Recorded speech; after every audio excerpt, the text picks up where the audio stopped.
Hello guys! Ang vlog natin ngayon ay patungkol sa tanong na kailangan ba ng determinasyon sa buhay para makamit ang tagumpay?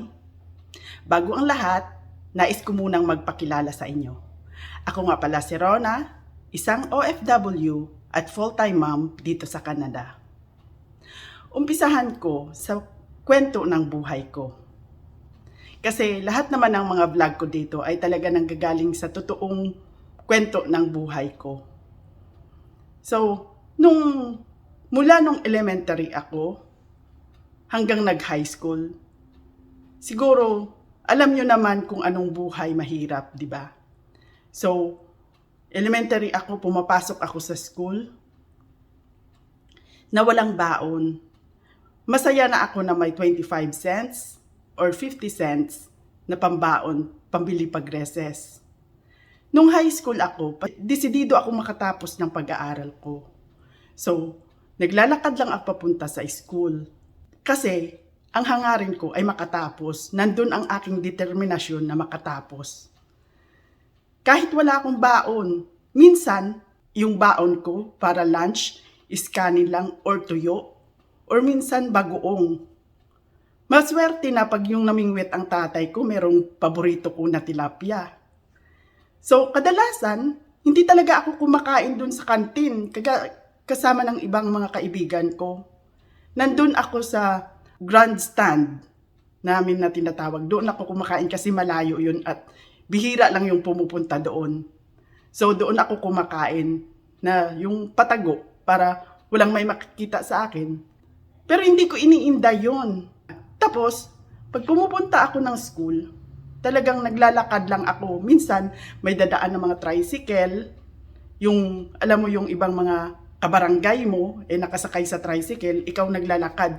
So, minsan, nag-shortcut na lang ako dun sa mga palayan para medyo malapit. Kaso lang, ang kinakatakutan ko lang, maraming mga ahas. So, dun talaga ako dadaan sa kalsada. Madadaanan ako ng mga tricycle. Pero, hindi ko iniinda yun. Kaya napupudpud ang sapatos ko dahil sa paglakad araw-araw, papunta pa uwi. Nakaranas lang ako na sumakay ng tricycle at nagkaroon ng yung medyo saganang yung may pambili ka ng pag vacant nyo, yung makasama ka sa kaibigan mo.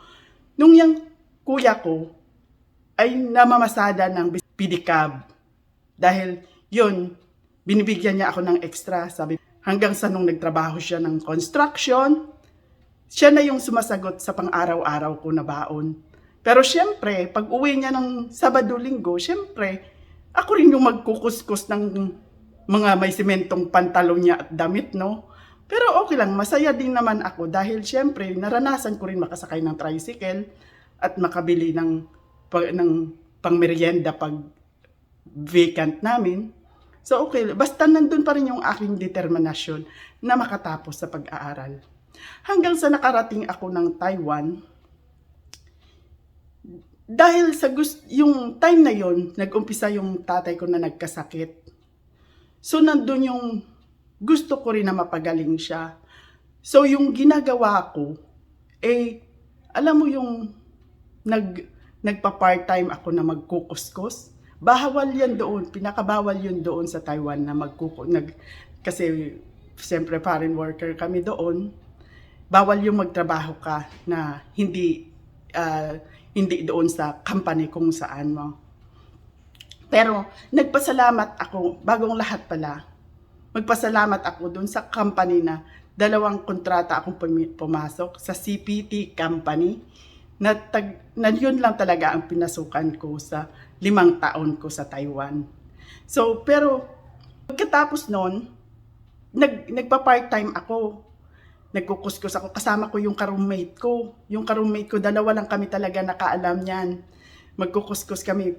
Kasi ang pasok namin doon is may magkasunod na 3 day off. So, ayaw namin sayangin yun, yung 3 day off na yun. So, ang ginagawa namin, yung nagkukuskus kami, naghanap kami ng yung magpapalinis ng bahay, Tapos, maglilinis kami niyan ng mga, syempre, alam mo, pinagdaanan mo na lahat. Kung maarte ka siguro, hindi mo kaya kasi sobrang dumi talaga. Pero dahil sa determinasyon na magkaroon ako ng extra pera para mapadala sa aking pamilya, syempre kakayanin ko talaga. Tapos, nung dito naman ako sa Canada, yung pinasukan kong company, na siya talaga nabuo yung mga pangarap ko, laking tulong din para sa pamilya ko ay yung Subway restaurant. Doon ako nag-umpisa na magtrabaho. So, kahit nandito na ako sa Canada, yung routine ko pa rin na magkaroon ng extra money. Kasi, syempre, alam nyo, pag dito ka sa Canada, hindi mo naman sabihin na, syempre iniisip ng tao, marami talagang pera. Pero, alam nyo, yung mga tao dito nagtatrabaho, double job yan, triple job. Meron akong nakasabay nga sa bus na Pilipino, ang tulog niya lang pag nakasagay na siya sa bus. Kasi nag-triple job siya. Ganyan yan dito. So ako, nangyari sa akin, may extra job ako. Bawal rin dito kasi work permit kami. Kailangan lang namin magtrabaho kung sinong company na nag-hire sa amin. Pero dahil nga, sa gusto ko magkaroon ng extra pera para mapadala rin at makatulong.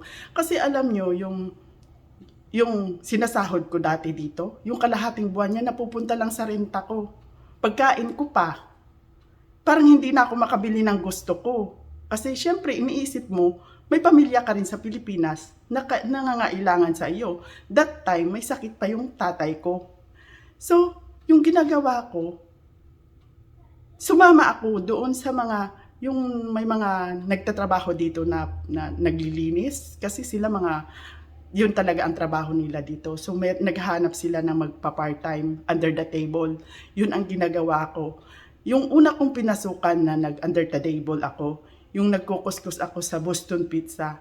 Ang Boston Pizza dito is open sila 1 to 1:30 a.m. So mag-start kami niya naglinis 2:00 ng madaling araw. So kakatukin lang ako niyan or yan, tatawagan ako. Hindi alam ng mga ka-roommate ko, basta lumalabas ako ng madaling araw para magkukuskus. Hindi naman ako sasama sa hindi ko kilala. So yan, nakapunta ka rin kami kung saan-saan na parang sa mga oil patch yun na alam mo yung mga trailer truck nila na tinitirhan, doon kami naglilinis na yung biyahe mo hanggang 3 hours. Pero pasalamat ako doon kasi bayad rin yung pati travel namin. Pag matyaga ka talaga at may determinasyon, talagang may mararating ka at talagang mas ma-feel mo sa sarili mo na maging successful ka talaga. So, kaya para sa akin, kailangan talaga natin na magkaroon ng determinasyon sa buhay para makamit natin ang tagumpay. Kasi, ang kalaban natin, pag yung patamad-tamad ka at yung aasa ka lang sa iba, wala talaga yun. Nagiging tamad yung isipan mo at hindi ka na-challenge kung anong gagawin mo. Kasi pag yung na-challenge ka, parang may gusto ka pang abutin na, kasi ako gusto ko makita yung sarili ko na yung someday maging isang matagumpay ako. Kasi kaya yun ang pinupush ko na yung mga karanasan ko siguro, yun ang nakakatulong sa akin. Talagang kailangan natin ng lakas ng loob, tiwala sa sarili, at determinasyon para makamit natin ang tagumpay na ating hinahangad sa buhay.